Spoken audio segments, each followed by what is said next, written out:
This week on the podcast, we have a awesome guest, a longtime friend and co-author on more books than I have ever read about the nonprofit industry. Actually, I have looked through all of them. We've had you on before. Allison Fine, president of every.org.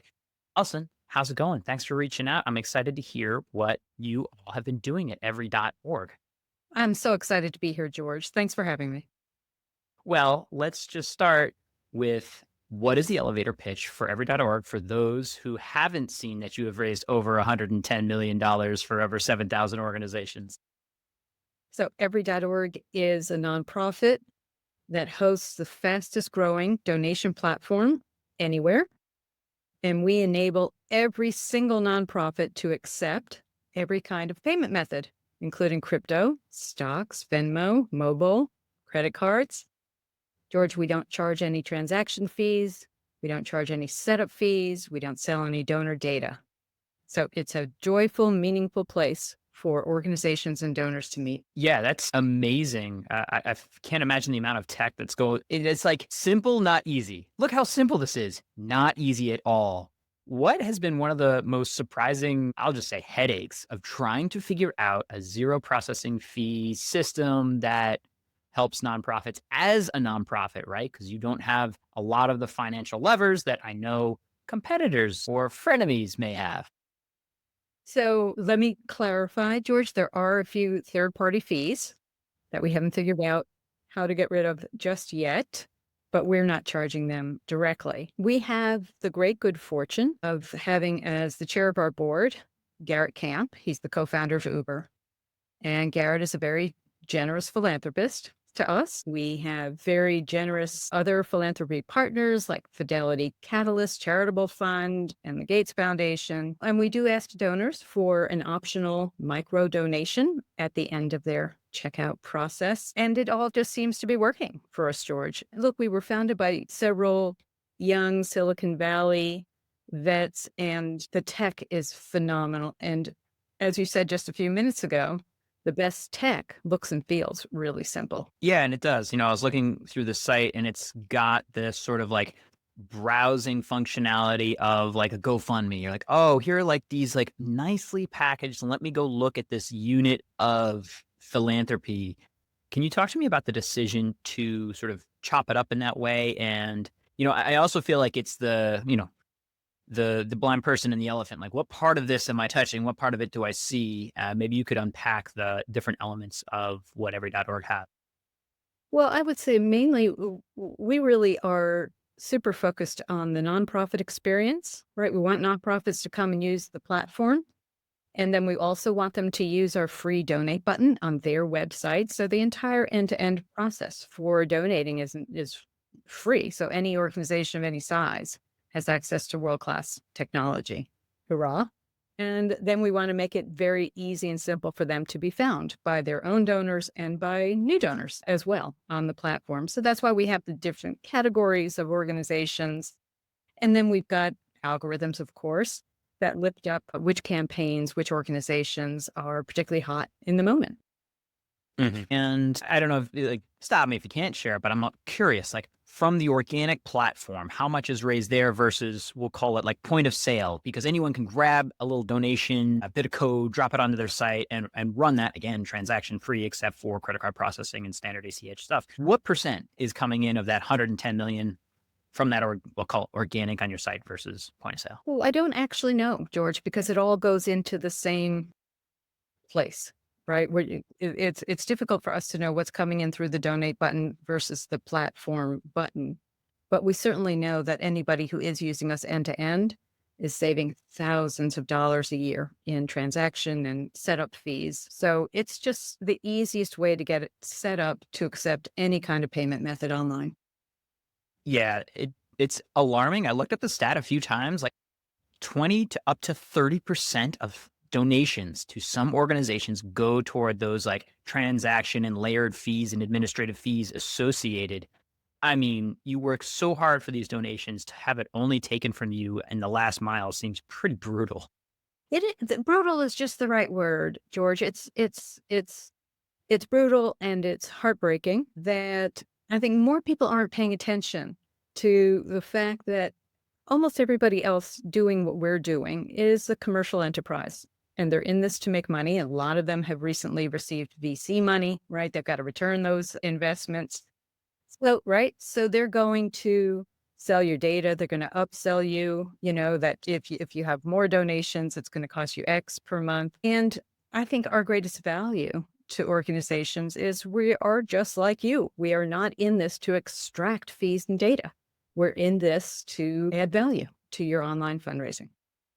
I'm curious, the dreaded word data and CRM, like it's the bingo card of all donation conversations. You mentioned, or I read, that you don't sell donor data, right? You're not here being like in the back end, and then by the way, we data broker with everybody and resell your data. Like, you're not doing that. But clearly the next step and next question for many folks is, how do I integrate the fact that I just had, 100 donors in the last year and now I'm not messaging them?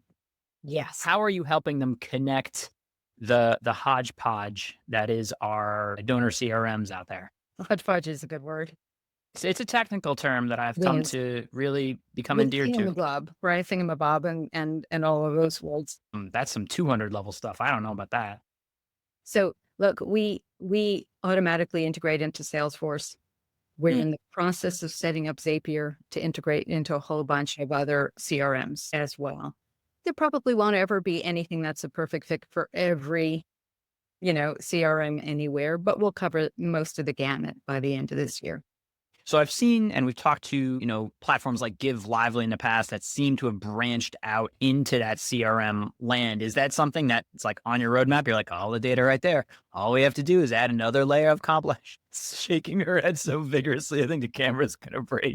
Nope, nope, nope. We're going to skate to one song and one song only. We process donations and we do it as cheaply as possible. And as well as possible and as safely as possible. Well, we want to be careful not to go broad, but to go deep, right? And deep for us is about being the place, George, that creates the most joyful, most meaningful, stickiest engagement between donors and causes online. That's who we are. You mentioned deep, and I was excited to see, and I didn't know this until digging in, that I believe you accept cryptocurrency. That was our starting point, right? That the fellows are trying to figure out with Garrett, how can we donate crypto? And it was really difficult to figure out, but once they did, and they did it by creating what we call a DAF-like structure, so that we, every.org, accepts all of the payments and we move it to the nonprofit. So a teeny tiny, well, any organization, doesn't have to be teeny tiny, George, any organization can now accept crypto, stocks, DAF payments by using us and never having to touch the asset. Right? The organization just has us move dollars to them. And so a large part, I think 40% of our donations last year were through crypto. 40% of your donations were Yeah. through crypto last year. Yeah. Does that surprise you?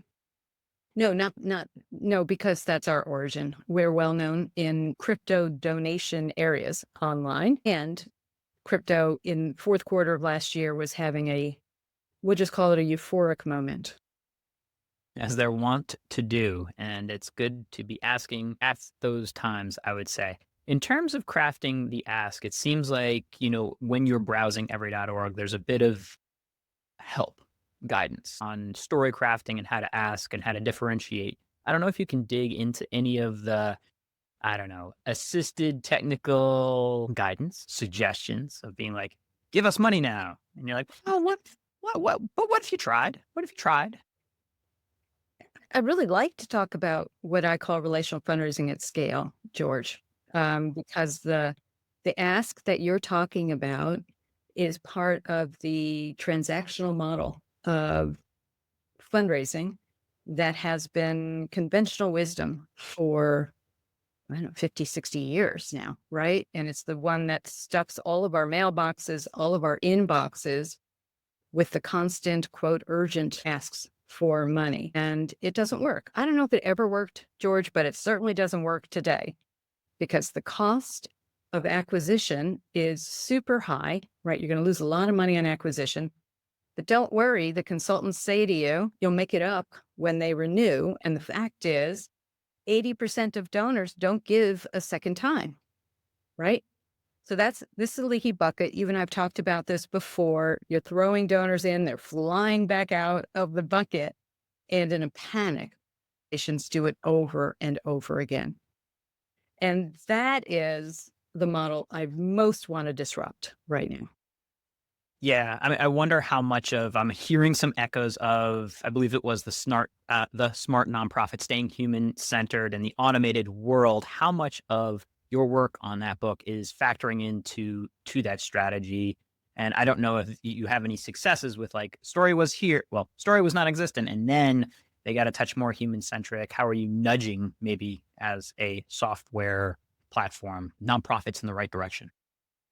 So, my great good fortune, George, is I got to bring all of the things I've been thinking and writing about for years to this platform. And the fit is just this magical thing right now. And I couldn't be luckier to be able to do this work every day where we are growing really quickly. Right. When I started 2 and a bit years ago, we had just moved $9 million. We've just crossed the $110 million mark. We're going to double that this year. Really? Wow. Right. So we are scaling, and I get to go deep on creating this meaningful engagement. And the engagement part is about helping organizations to use AI and other tools to become better storytellers. George, if I get one more appeal from a nonprofit that says, give us a donation to check off these items on our to-do list. Nobody wants to pay you for your to-do list. We want to give to something that is very emotional and very moving to us. Giving is an emotional engagement. So AI can help with the storytelling. We are teaching nonprofits how to control the urge to over ask for donations and to make communications a two-way street instead of just a one-way broadcast, right? You have to listen to know what donors want. And yet in that panic from the leaky bucket, we're just told to keep talking and talking and talking until somebody gives, right? It's like we're asking donors in that transactional model to just give up and give us a check. Nobody feels good about that. I will wear you down with words, and you will give in this life for the next. So help me task. I know where you live. Listen, wear you down, right? So help that small to mid-sized nonprofit right now that, has taken the first step with like, all right, I have my donation page up. I think I've got a story. Talk to me, because half of your mission, right?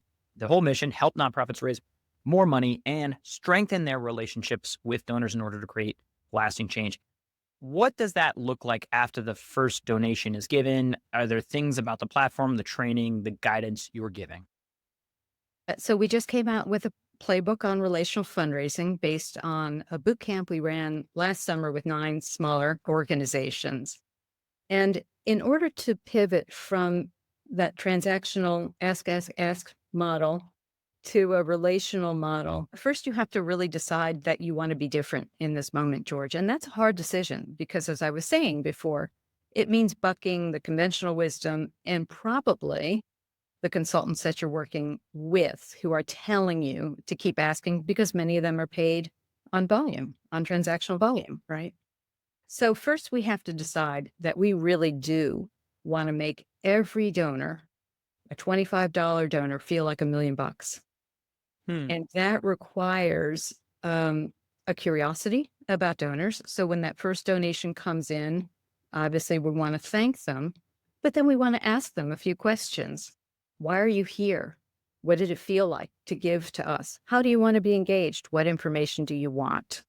Right. And to pull back on that feeling of wanting to build up to a big ask, right? Hang on. We've got to slow down to get to know somebody. So then we want to segment what we've learned about these donors.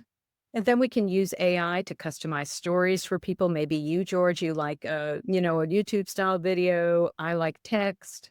We know that from your engagements on the web. And most importantly, particularly now, I think, George, when the world is feeling very stressful, I think organizations ought to be looking for ways to create in-person engagement between donors, right? Organize a coffee get-together for donors by zip code, and bring them together on Mighty Networks, which is a really fun place to create a social network of donors.